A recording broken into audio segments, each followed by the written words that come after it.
칸 영화제, 베를린 영화제, 베니스 영화제. 많이 들어보셨죠? 위 영화제를 모르는 학생들은 거의 없으실 거예요. 하지만 입시에 성공하기 위해서는 모두가 할 수 있는 노력 그 이상의 것이 필요하고 모두가 아는 상식 이상의 공부가 필요합니다. 그래서 오늘은 학생들께서 알아두셔야 할 해외 여러 영화제를 소개해드리려고 합니다. 이 영상에서는 주로 4월에서 6월 사이에 개최되는 해외 영화제를 소개합니다. 모스크바 국제영화제는 러시아 모스크바에서 매년 4월 중순, 5월 초에 개최되는 영화제로 베니스 영화제 다음으로 국제영화제 중 가장 오랜 역사를 지닌 영화제입니다. 해당 영화제는 다른 영화제와 달리 식장에 블루카펫이 깔린다는 점과 세계 각국의 영화 비평가들과 감독들이 한자리에 모여 오랜 시간 토론회를 가지는 것이 특징입니다. 본 영화제는 장편과 단편을 아우르는 경쟁 성격의 국제영화제이며 한국 영화로는 장준환 감독님의 지구를 지켜라가 2003년 은상에 해당하는 은개우르기상을 수상한 바 있습니다. 브뤼셀 판타스틱 영화제는 벨기에 브뤼셀에서 개최되는 국제영화제입니다. 주로 3월 말, 4월 초에 개최되곤 합니다. 새롭고 혁신적인 촬영 기법이나 흔히 다루지 않는 소재로 이야기를 전개시키는 특별한 장르 영화를 소개하기 위해 개최되는 영화제로서 세계 3대 국제 판타스틱 영화제로 알려져 있습니다. 우리나라 작품으로는 김지훈 감독님의 악마를 보았다, 봉준호 감독님의 괴물, 장준환 감독님의 지구를 지켜라가 최우수 작품상에 해당하는 황금 까마귀상을 받은 바 있으며 지금까지도 장편과 단편 부문에서 다양한 한국 장르 영화가 본심에 진출하고 있습니다. 오버하우젠 국제 단편 영화제는 세계에서 가장 오래된 단편 영화제로 1954년에 개최된 이후 지금껏 매년 4월에서 5월 사이에 개최되는 영화제입니다. 클레르몽페랑 탐페레 국제 단편 영화제와 함께 세계 3대 단편 영화제로 손꼽히며 1962년 제8회 영화제에서 26명의 젊은 영화 감독이 오버하우젠 선언을 발표한 것으로 알려져 있는 영화제입니다. 이탈리아 우디네 극동영화제는 이탈리아 우디네 지역에서 열리는 지역 영화제로서 오직 아시아 영화를 소개하기 위해 개최되는 영화제입니다.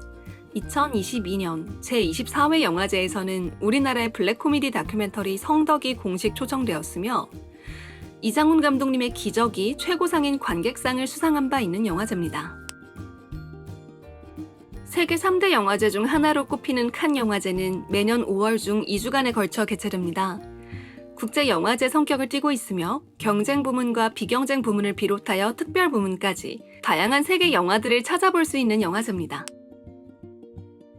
세계 3대 다큐멘터리 영화제 중 하나로 꼽히는 코펜하겐 국제 다큐멘터리 영화제 소개합니다.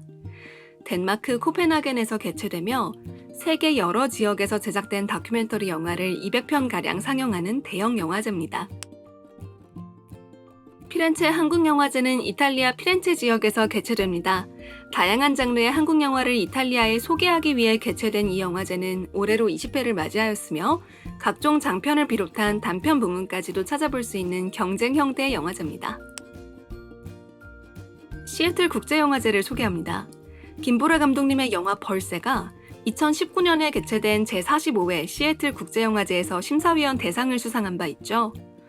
1975년 첫 개최 이후로부터 지금까지 오랜 시간 동안 시네필들의 사랑을 받고 있는 영화제이며 매년 200편 이상의 영화가 상영되는 대규모 영화제입니다.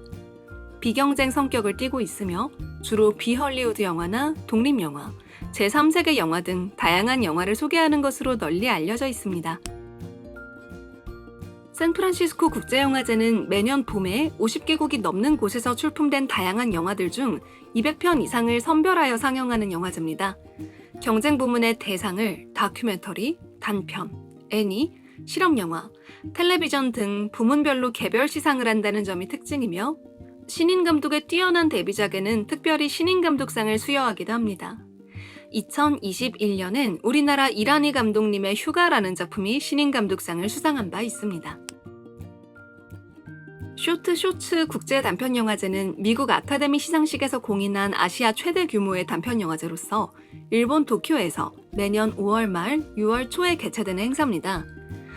우리나라의 여러 단편영화와 여러 배우들이 매해 후보로 오르고 수상을 하는 등 아시아 영화계의 교류를 활발하게 만들어주는 교류의 장으로 자리매김한 국제 단편영화제입니다.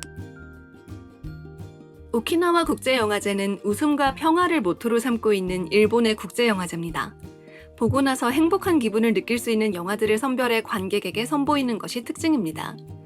해당 영화제가 열리는 동안에 일본의 오키나와 섬 전체가 축제 분위기로 물들 만큼 거대한 스케일로 진행된다고 합니다. 양익준 감독님의 똥파리가 초청된 바 있습니다. 타이완 국제 다큐멘터리 영화제는 1998년 창설되어 경연제로 개최되는 다큐멘터리 영화제입니다. 다양한 부문으로 시상을 하는 경쟁 영화제이며 2021년엔 우리나라 이승준 감독님의 그림자꽃이 아시아 비전 경쟁 부문 대상을 수상한 바 있습니다. 홍콩 국제영화제는 1976년에 시작되어 현재까지 개최되는 가장 오래된 아시아의 국제영화제입니다. 오래된 역사를 자랑하는 만큼 아시아의 대표적인 영화제로 손꼽히며 아시아 영화인들의 다양한 작품을 세계에 소개하는 것이 특징입니다. 이 영화제는 주로 3월 말, 4월 초에 개최되며 비경쟁 영화제의 성격을 띠고 있습니다.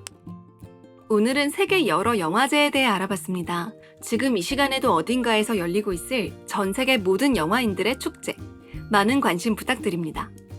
오늘도 시청해주신 여러분 정말 감사합니다. 지금까지 스토리아트였습니다.